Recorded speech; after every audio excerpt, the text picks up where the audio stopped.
Hello friends, and welcome back to my channel. Today, I'm going to show you how to make a cute little drawstring pouch. This one is for my rock goblins. And stay tuned to the end of the video where I'm going to show you some of my favorite rocks in my collection. This project is a little drawstring bag. I use it to carry rocks with me. If I am going somewhere, I like to have a couple of rocks in my purse, you know, worry stones and whatnot. But you could definitely use this as a change purse, or I don't know, if you just need a tiny little drawstring bag, this is going to be the project for you. For this project, you're going to need some yarn. I'm going to double up and use 2 sock weight yarns in a hand-dyed green and brown color, as well as a different hand-spun, hand-dyed grays and greens. If you just want to use one strand of yarn, a number 3 would be great for this. For my first bag, I used this mercerized cotton. You'll also need a crochet hook. I'm using a 3mm hook today. You'll also need some scissors, as well as a yarn needle to weave in your ends. So gather your supplies and let's jump in. We're going to start with a slip knot.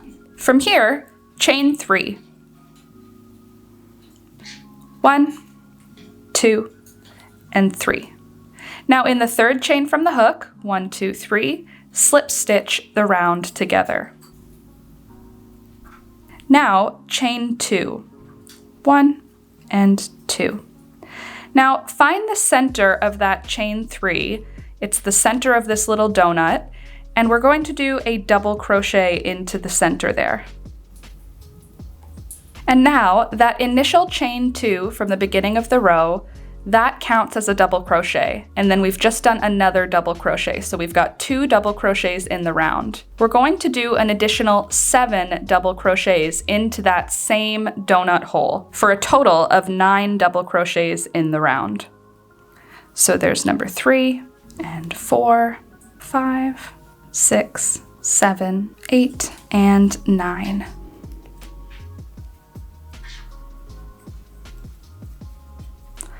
Now, I'm going to slip stitch to join the round. The chain 2 we started the round with, right at the top of that chain 2, I'm going to slip stitch into the top of that chain 2, and that will close our circle. So now we've got a nice little circle here. So we're going to start round number 2 with a chain of 2. Now at the base of the chain 2, I'm going to put 2 double crochets. There's 1, and there's 2. Now in each stitch around for round number 2, I'm going to put 2 double crochets. So at the end of round 2, you should end up with 18 stitches in your round. I'll meet you towards the end of round number 2 to show you how that chain 2 comes into play. So here I am at the end of round number 2. I have 16 double crochets in the round, plus my initial chain 2, which counts as a double crochet, making 17. So where the chain 2 comes out of, I'm gonna put 1 last double crochet into that space, and that will add up to 18 double crochets in the round, which is exactly what we want. And that I will slip stitch together at the top of the chain 2 for round number 2, and then to begin round number 3, I'll do a chain of 2. Now for round number 3, we're going to begin with 1 double crochet into the base of the chain 2, just like that. And now you can see we're at a spot where in the previous round, there's 2 double crochets coming out of that spot. So in that space, we're gonna do 2 double crochets. There's 1, and there's 2.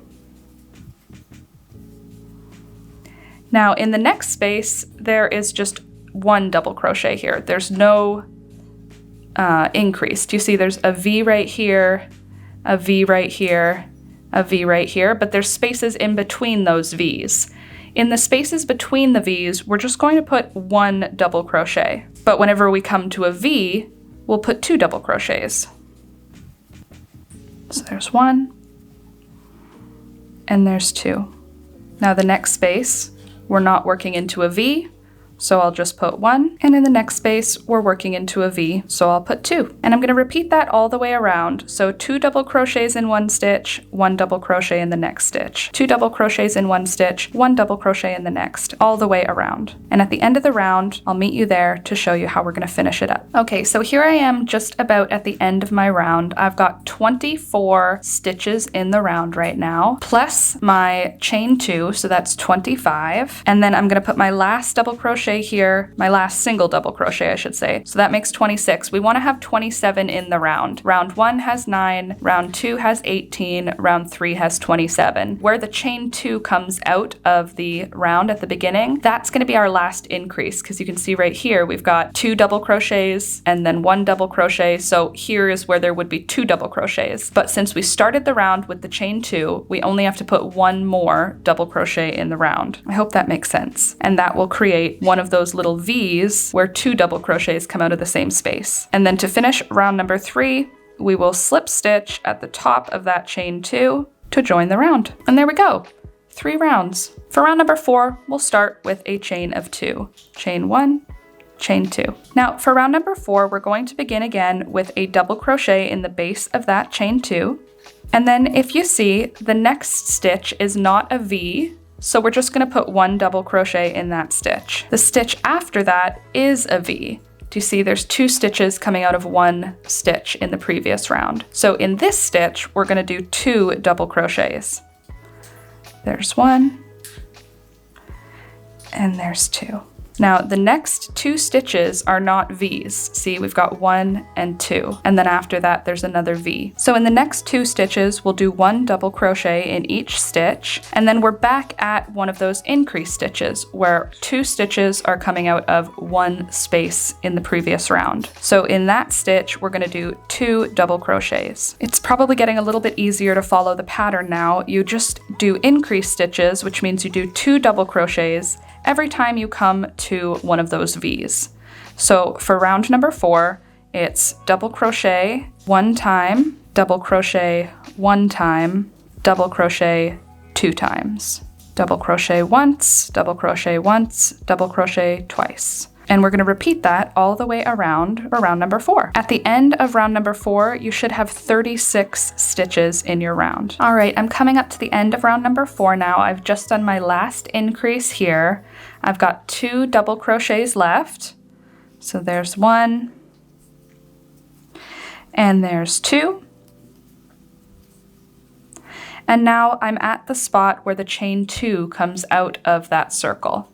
So that chain 2 is 1 double crochet. We're going to put 1 more double crochet into the base of that chain 2, because if you see how the round starts, we've got our increase here, we've got double crochet, and then we have double crochet, double crochet. So that chain 2 is part of an increase. So we're going to put 1 more double crochet right at the base of that chain 2 where the round joins. And that will be our 36th stitch. And then for closing up the round, we'll just slip stitch at the top of the chain 2. Now we've got a cute little circle. Now for round number 5, we're going to do something a little bit different. We're going to just chain 1. And then we're going to single crochet at the base of that chain 1. And now for the rest of the round here, we're going to be working in the back loops only. So if you look at the stitch from the top, you can see there's 2 loops to each stitch. There's the front loop and the back loop. Usually we go through both loops when we're doing a regular single crochet like this. We're just going to be going through the back loop like that. So we'll insert the hook, yarn over and pull up a loop, yarn over and pull through both loops on the hook, just like that. So just 1 loop in this round. We're going to do an entire round of single crochet through the back loops only.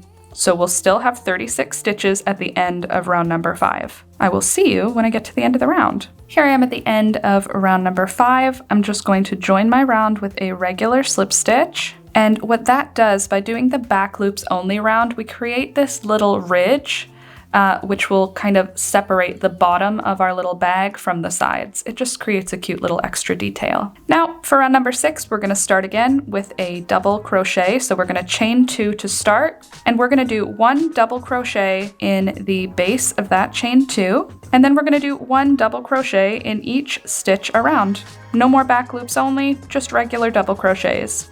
So we're still going to have 36 stitches at the end of this round.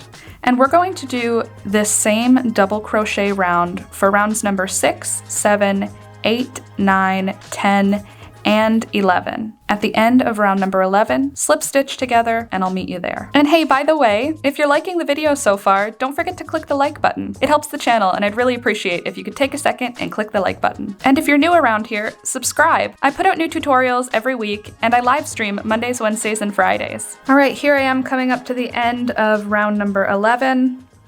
Looking very cute. I'm just going to slip stitch the round together. And now you can see we've got a nice flat bottom on our bag, and then we move up in sort of a cylinder shape.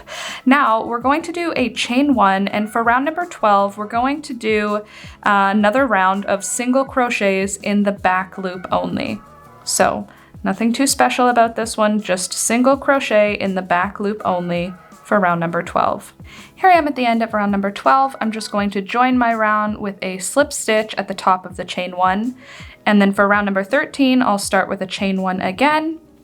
And for round number 13, I'm just going to do 1 single crochet in each stitch around. So not the back loops only this time, we're doing regular single crochets 1 time in each stitch around. I'll see you at the end of round number 13. Here I am at the end of round number 13. I put my last single crochet and then I'm going to join the round with a slip stitch, and then I'm going to start with a chain of 1. For round 14, we're going to be putting some eyelets in now. So I'm going to start with a single crochet at the base of the chain 1, and then I'm going to put another single crochet in the next stitch. So that's going to be 3 single crochets. The chain 1 is a single crochet, our first single crochet, and now a third one. Now we're going to chain 3. 1, 2, and 3. Then we'll skip 3, 1, 2, 3, and then we're going to single crochet into the next 3. 1, 2, and 3. Then we'll chain 3 again. 1, 2, 3. Then we'll skip 3, 1, 2, 3, and then we'll single crochet into the next 3 stitches. And we're going to do that repeat all the way around for round number 14. So I'm towards the end of the round now. I've just done my last 3 single crochets, and now I'll do a chain 3, 1, 2, and 3, and then I'm going to join the round at the chain 1 from the beginning of the round with a slip stitch. And there we go. Now for round number 15, I'll start with a chain 1, and now I'm going to single crochet around, but in each of these chain 3 spaces, I'm going to put a 4th single crochet. So I'm going to do 4 single crochets in each of those chain 3 spaces. So I've just done my 2 single crochets to start the round. Now I'll do 4 single crochets into that chain 3 space, 1, 2, 3, and 4. And then I'll single crochet into the next 3 stitches, 1, 2, and 3. And then I'm going to single crochet 4 times in that chain 4 space, 1, 2, 3, and 4. And I'm just going to repeat that all the way around for round number 15. Here I am at the end of round number 15. I've just put my final single crochet in, and I'm going to slip stitch the round together at the top of the chain 1 we started the round with. And now I'm actually going to cut one of my yarns. I'm going to cut the stripy yarn at this point, and I'm going to be done with that yarn for this project. So from this point on, I'm just going to be using 1 strand of yarn. For round number 16, I'm going to start with a chain 2, chain 1, chain 2, and I'm going to put 1 double crochet in each stitch all the way around. That's all, just 1 double crochet in each stitch around. Nothing special or fancy here. It will start to look thinner now because I'm only using 1 strand, but this area isn't going to have a lot of tension on it, so it doesn't need to be heckin' strong like the rest of the bag should be. All right, I've just finished row number 16. For row 17, I'm going to start with a chain of 2. Then I'm going to double crochet into the first stitch. I'm going to double crochet into the second stitch and the third stitch. And now in the next stitch, I'm going to do 2 double crochets. There's 1 and there's 2. Now in the next 4 stitches, I'll do 1 double crochet in each stitch. 1, 2, 3, and 4. And then in the next stitch, I'll do 2 double crochets. There's 1 and there's 2. And then in the next 4 stitches, 1 double crochet in each. And then in the following stitch, 2 double crochets.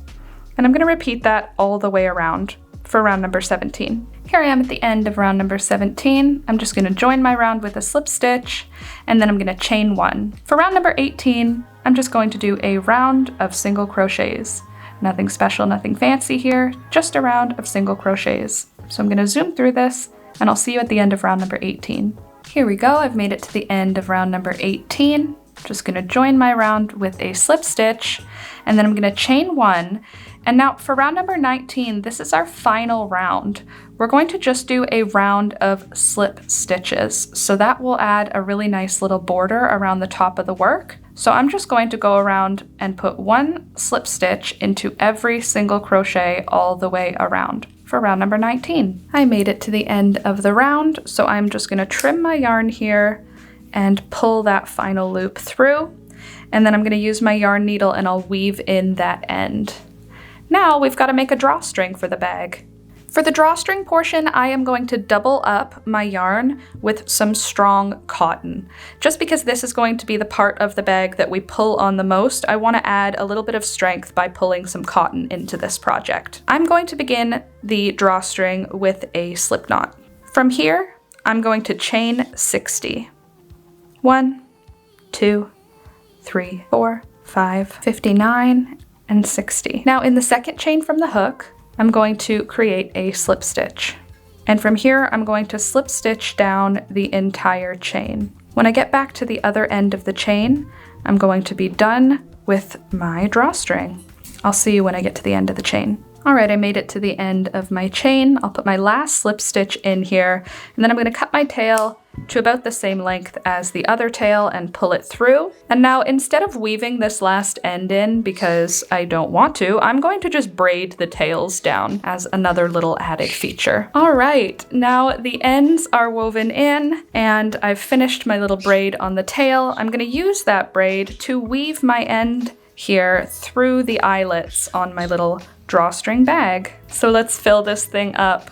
What I'm going to be using this for is to prevent my phone from getting scratched. I usually keep a couple of worry stones in my purse at all times. I just love looking at them. I love holding them in my hand. Basically, they're just sort of like a comfort item, but they're also a fidget toy. And at the same time, I always find something beautiful in natural things like stones. So I'm going to put my stones into this drawstring bag, and then this will be in my purse, ready for when I want to fiddle around with something or, you know, rub a stone. I can't be the only one who keeps a worry stone in their bag, so this is a perfect project if you are someone like me and you keep a stone with you.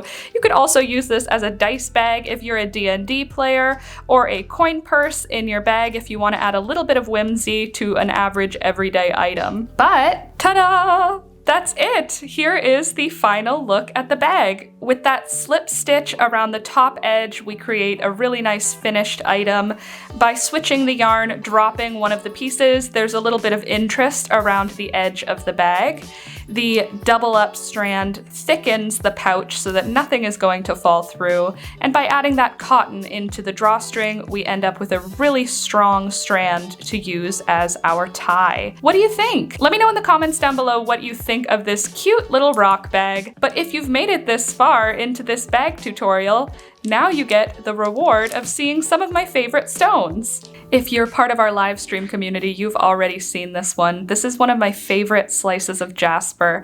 I have recently acquired a lapidary saw from my father, thanks Dad, and I have been slicing up all kinds of stones, and this jasper is just so stunning. I found it at the beach and it went through a series on my rock tumbler, and now I just love it. I love the little divots in it that didn't get polished. I feel like it has so much interest. I also have this beautiful slice of unakite. You can see the green lines going through that red stone. It kind of looks like a rotting slab of meat, don't you think? Like a slice of beef that got left out on the counter. Also, I love this one because the green lines make up the letter A, and my partner's name is Alex, so I don't know, I always find a sign in something, you know? You can see it on both sides too, which is so interesting. Another one here, this one is a fossil that I put through my rock tumbler, and it is just so neat looking. It's a whole bunch of different fossils sort of molded together from time, and I feel like this one just has so much to look at. I love looking at it. I love trying to figure out how the different animals are lying in here, and I try to sort of just picture what used to be. Don't you love this one? Oh, do you see the weird little smiley face inside of this circle? Kind of looks like a little guy is hugging something else. don't you think? Another one that I love looking at is this one here. This is layers and layers of stone pressed together by time. I love this one. This one's gone through the tumbler also, but if you see, there's still texture to it. There's those lines that are almost metallic. Isn't that so cool? I love that one. This is another piece of jasper, and this is an agatized jasper. So there's some jasper on one side and then agate on the other side. Let me see if I can catch the really cool blooms in the light here. There's some really cool lines on this one that are hard to get, but in real life, oh, they just show so cool. So cool. I love this one. Also, this one went through my tumbler, which is why it's so shiny. Next from my rock collection is this little one. It was a pebble that I sliced on two sides. It's this beautiful turquoise teal color. Again, I found this at the beach. All of these were rocks from Lake Ontario that I sliced and polished, and they just, wow, they take my breath away every time I look at them. Would you like to see a video of my whole rock collection? I am a rock hoarder, and this is just like 1/1,000,000th of my collection. Let me know in the comments down below if that's something you'd be interested in seeing. But yeah, I definitely have lots and lots of beautiful rocks that I just love to look at and I love to touch, and they're displayed all over my home. I love this one. All right, and last but not least, we've got this little slab. It was a not very showy rock to begin with, and I sliced it on my lapidary saw and tumbled it. And now when I look at it, I see a night sky in the winter. Do you see what I see? This is all snow. Then it's windy and blustery in the distance, and then we've got the moon just off to the side. I think this one is so pretty and so unique. And it was just a boring pebble on the beach. Everything is magic if you look at it hard enough. At least that's how I feel about it. One more, just for good measure. This is another jasper. This one I did not cut. I found this just as it is on the beach, and look at those lines. I thought about cutting into it, but I just can't. It's so smooth already just from being water worn. And the details in this one, oh, they really take my breath away. I love this rock. And guess what? Even a large palm stone will fit perfectly in this drawstring bag. So friends, that's all I've got for you today. I really hope you enjoyed this simple crochet drawstring bag, this little coin purse or rock bag or dice bag or whatever you're gonna use it for. This cute little bag is gonna be great for any of those options. Let me know again what you think in the comments down below, and if you're gonna make one for yourself. Thank you so much for watching, and I'll see you next week. Oh, I also forgot to thank all of the people supporting the channel. Here's the list of everyone supporting the channel this month. You guys rock. Thank you so much for supporting. If you're interested in showing your support, check out the links in the description down below for all of the ways you can. Thanks again. Bye!